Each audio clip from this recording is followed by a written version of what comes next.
जहां एक और सांसदों के वेतन और पेंशन में बढ़ोतरी हुई है, तो दूसरी तरफ अब इस पर उंगली भी उठने लग गई है कि आखिर यह देश में चल क्या रहा है, जहां महंगाई की मार लोग झेल रहे हैं और एक तरफ सांसदों के वेतन में बढ़ोतरी की।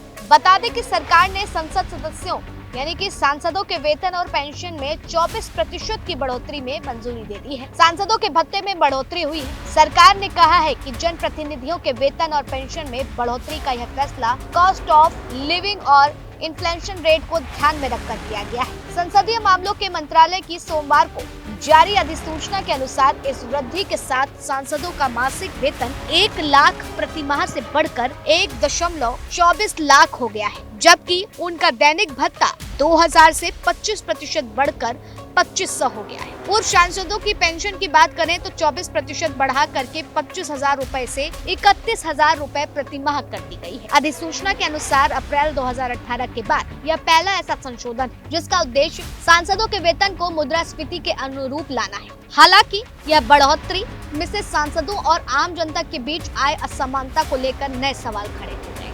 Ministry of statistics and plant implementation के डेटा के अनुसार 2022 से 23 में भारत के अनुमानित प्रति व्यक्ति आय 1.72 लाख या लगभग 14,333 प्रति माह। ये आंकड़े बताते हैं कि अब तक एक पूर्व सांसद को भी एक आम भारतीय की औसतन आय से 2 गुनी पेंशन मिलती है, जबकि एक वर्तमान सांसद की आय एक आम भारतीय की आय से लगभग 9 गुना अधिक है। इसके अलावा सांसदों को दैनिक भत्ता यानी संसद सत्र के दौरान मिलने वाला लाभ, निर्वाचन क्षेत्र भत्ता, मुफ्त यात्रा और मुफ्त सरकारी आवास जैसी सुविधाएं भी मिलती है। सांसदों के वेतन में भी वृद्धि का निर्णय ऐसे समय लिया गया है जब आम भारतीय महंगाई के दबाव को झेल रहा है। पिछले वित्त वर्ष के दौरान अधिकांश के समय भारत में खुदरा महंगाई दर भारतीय रिजर्व बैंक के निर्धारित यानी कि 4% के स्तर से ऊपर रही।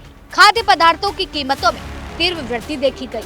कई क्षेत्रों में खास तौर पर इनफॉर्मल सेक्टर में काम करने वालों की salary increment cost of living inflation rate से कोई तालमेल नहीं है। वर्ष 2022 से 23 के पीरियडिक लेबर फोर्स सर्वे यानी कि PLFS के आंकड़ों से पता चलता है कि भारत में वेतनभोगी कर्मचारियों का औसतन वेतन सांसदों को मिलने वाले वेतन से बहुत कम। इसके अलावा सांसदों के जरिए खुद ही अपने वेतन में वृद्धि का निर्धारण करने का मुद्दा लंबे समय से बहस का विषय है। आलोचकों का तर्क है कि सांसदों के जरिए अपने वेतन में वृद्धि पर फैसला संसद में मतदान कराकर तय करने के बजाय एक स्वतंत्र आयोग के जरिए इस तरह के संशोधनों पर निर्णय लेना चाहिए। सांसदों के वेतन और भत्ते में बढ़ोतरी के बाद सांसदों पर सरकार का कुल वार्षिक व्यय काफी बढ़ गया है। अब प्रत्येक सांसद पर सरकारी खजाने के प्रति वर्ष लगभग 42.9 लाख रुपए का खर्च आएगा, जिसमें उनके वेतन, भत्ते और सुविधाओं पर होने वाला खर्च भी शामिल है।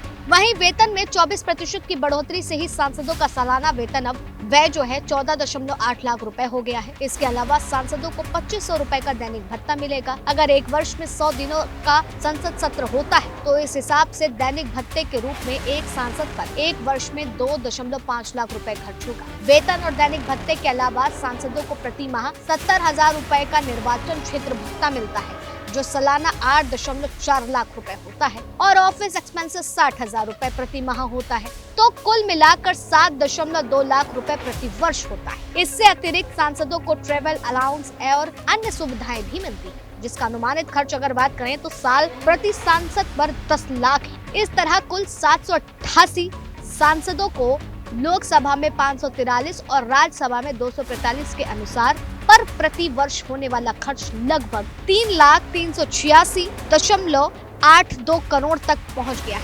इसमें सांसदों का वेतन भत्ता, ऑफिस एक्सपेंसेस, ट्रेवल अलाउंस समेत अन्य सुविधाएं भी शामिल हैं। तो आप समझ सकते हैं ये 24% की बढ़ोतरी है लोगों को किस तरीके से कचोट रही है। एक तरफ महंगाई की मार है तो सांसदों की पगार भी बढ़ाई जा रही है। ये कहां तक सही है, ये तमाम सवाल हैं जो लगातार बने।